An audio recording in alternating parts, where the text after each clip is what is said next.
আলাইকুম, আমি আকলিমা বেগম, গ্রাম বাংলা রান্নাঘর। আজকে আপনাদের সামনে নিয়ে আসলাম, এটা হচ্ছে মৃগেল মাছ দিয়ে, এটা হচ্ছে মান, এটাতে আমি রান্না করব।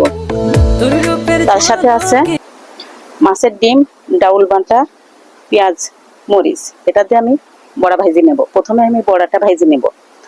আমার মা মশলাগুন বাটতে, আর আমি মাছগুলা লবণ হলুদ মাখায়ে বড়াটা ভেজে নেব। যেভাবে আমি মাছ ধুয়ে পরিষ্কার করে রাখিছি আগে, এখন হচ্ছে হলুদ লবণ মাখায়ে রেখে আমি বড়াটা ভেজে নেব, তরকারিটা কেটে নেব। চুলাটা আমি ধরা, কড়াইটা দিয়ে দিয়েছি। এবার আমি মাছের ডিম, ডাউল, পেঁয়াজ রসুন এগুলাতে আমি মাখাই নিচ্ছি। এভাবে মাখায় বড়াগুলো আমি ভেজে নেব।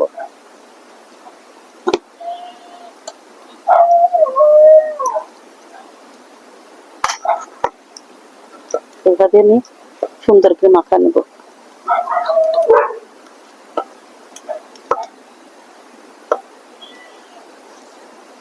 একটু হলুদ দেবো।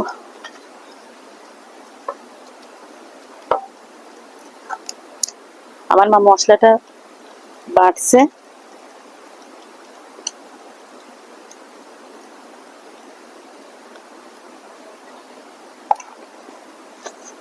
দিয়ে দিলাম।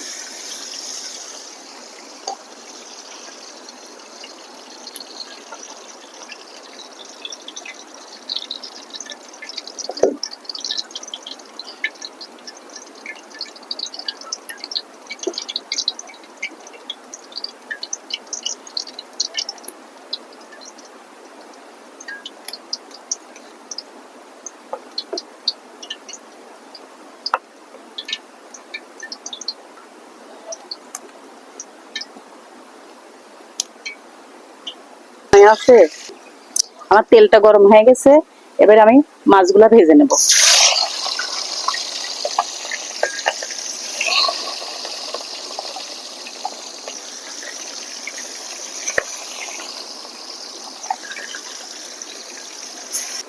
মাছটা আমি ভাজি দিয়ে দিয়ে আমি এখন এই কচুটা কেটে নেব। তোলা হয়েছে টাটকা। কিভাবে রান্না করব আপনারা দেখেন।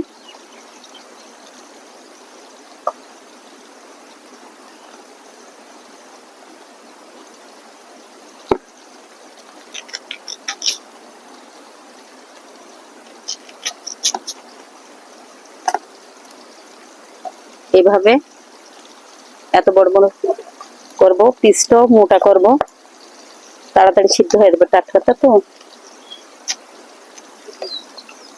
এগুলা কাটা হয়ে গেছে, আমি এভাবে মোটা মোটা পিস করেছি। দেখেন, আমি এখন হলুদ আর লবণ দিয়ে একটু মাখায় রেখে ধুয়ে নেব। এভাবে একটু মাখায় রাখি, এভাবে মাখায় নিতে। মাছগুলো এবার আমি একটু উল্টাই দেবো। আমার একটু ভাজা হয়ে গেছে। দেখুন,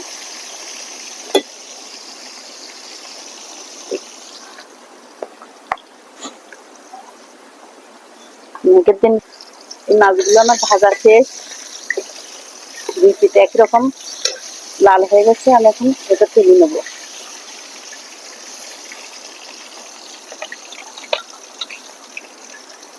আমি মাছের মাথাগুলো দিয়ে দেবো।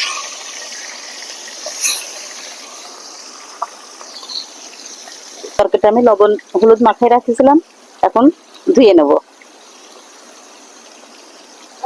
এটা সিদ্ধ করা লাগবে, এমনিতে কষাতে যায় গলে যাবে। আপনারা দেখতে থাকেন।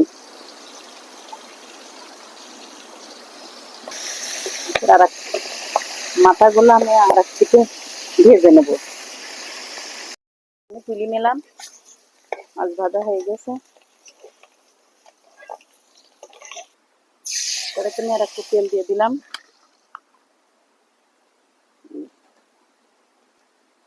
জিরা দিয়ে দেবো। এটা হচ্ছে রসুন পেঁয়াজ বাটা। হলুদ দিয়ে দিলাম,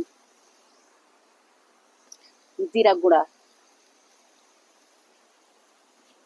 মরিচের গুঁড়া দেবো না, শুধু কাঁচামরিচ ফেড়ে রাখিছি এটা দিয়ে দিলাম। লবণ দিয়ে দিলাম। কষানো হয়ে গেছে, এবার আমি এই মান কচুগুলা দিয়ে দিলাম।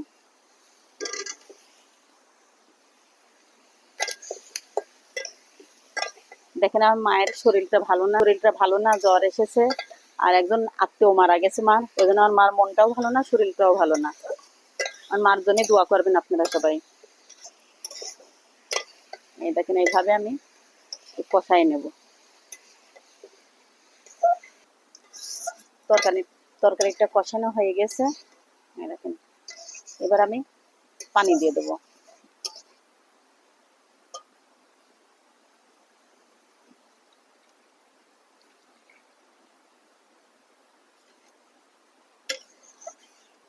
তরকারির ঝোলটা ফুটে আসছে, আমি মাছগুলা এভাবে দিয়ে দেবো। আমার ক্যামেরাম্যান খাবে।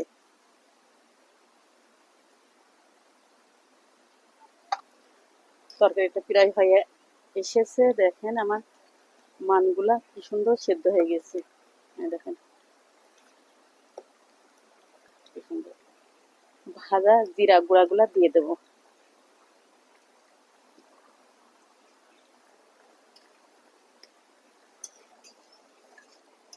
আমার তরকারিটা হয়ে গেছে, দেখেন এগুলো কি সুন্দর সিদ্ধ হয়ে গেছে, সব সিদ্ধ হয়ে গেছে। এখন আমি নামাবো তরকারিটা, এখন নামিয়ে দিলাম।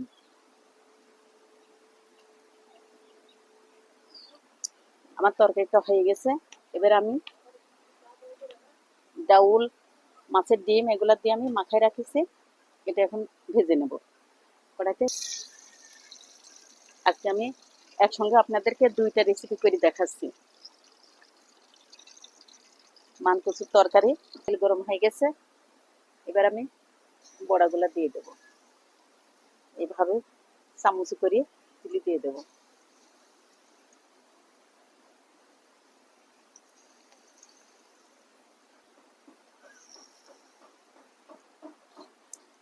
বড়াগুলো এবার আমি উল্টা দেব।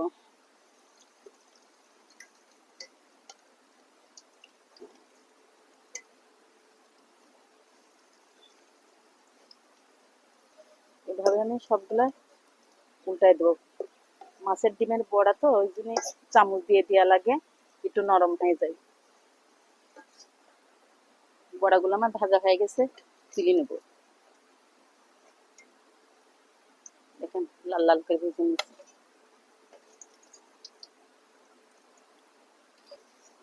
আরো দিয়ে দেব।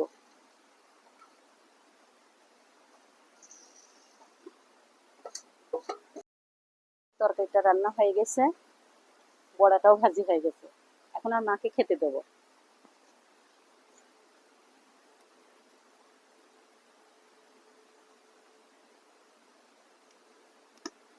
এভাবে আপনারা মান কচু রান্না করে খেয়েছেন কিনা জানি না, কিন্তু আমরা খাই, এটা ভালো লাগে। আপনারা বাজার থেকে কেনেন, আর আমাদের নিজস্ব লাগাই না, তাই আমি তুলে নিয়ে এসে রান্না করলাম।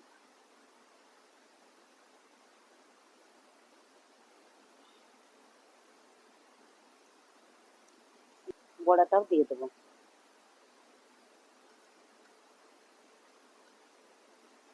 খুব ভালো হয়েছে, মান দিয়ে মাছ দিয়ে রান্না ভালো, ডিম দিয়ে ডালের বড়া খুব সুন্দর হয়েছে। আমার জ্বর এসেছে, আমি বড়াটাও ভাজি করলাম। অনেক অসুস্থ, আর তখন তো আপনারা দেখতে পাচ্ছেন ক্যামেরার সামনে আসতে পারে না, একেবারে আসছে।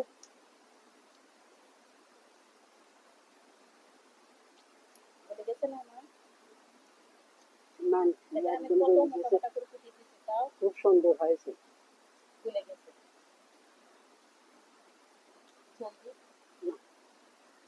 দেখলেন কিভাবে আমি মান কচুটা রান্না করলাম, এভাবে আপনারা রান্না করে খাবেন, দেখবেন অনেকগুলো ভাত খেতে পারবেন, অনেক বেশি সুন্দর তরকারি এটা।